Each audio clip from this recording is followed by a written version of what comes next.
Hey guys, my name's Matt Higbee, and I'm the creative director on Planetside 2. Today we're taking a look at some of the factions and talking a little bit about what these factions are all about. First up, we have the Terran Republic.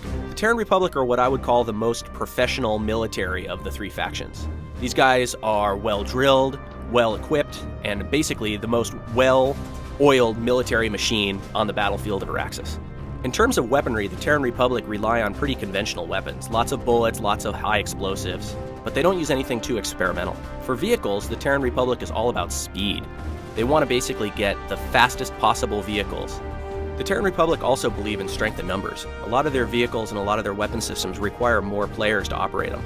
But in general, they're just as effective as a one-on-one soldier as any of the other factions would be. The second of the three factions we're going to talk about are the New Conglomerate. Now, the New Conglomerate are sort of the insurgent rebel faction in Planetside 2. These guys basically use whatever they can get their hands on, from old mining equipment to experimental weaponry, and they really aren't going to say no to anything that works. You can see here that in a lot of cases they're using stuff that's either plundered from or gathered from their corporate sponsors. A lot of their weapons, armor, and vehicles may look really utilitarian, but don't let that fool you. They still pack a mean punch. For the most part, the NC weapons and vehicles are built around hitting hard and lasting long in fights, so they can take the most damage and dish out the most damage, although they might not be the most maneuverable or the fastest on the battlefield. The third and final faction are the Vonu Sovereignty. Now, these guys have unlocked some secrets hidden away in ancient alien ruins all over Araxis. They've used a lot of this technology to help augment their weapons of war.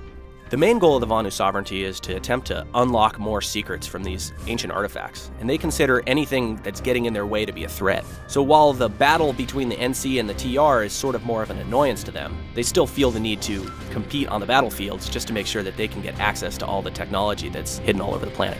The Vonu Sovereignty have the most advanced technology on the battlefields of Araxis. They use things like plasma warheads and lasers to get the job done. They also have magnetic propulsion systems in their vehicles, which allow them to be maneuverable in ways that conventional vehicles just can't match. The whole Planetside 2 team is really thrilled with how we're progressing so far, and we can't wait to show you guys more. Make sure you follow us on Twitter and Facebook so you can keep up to date with the latest and greatest news.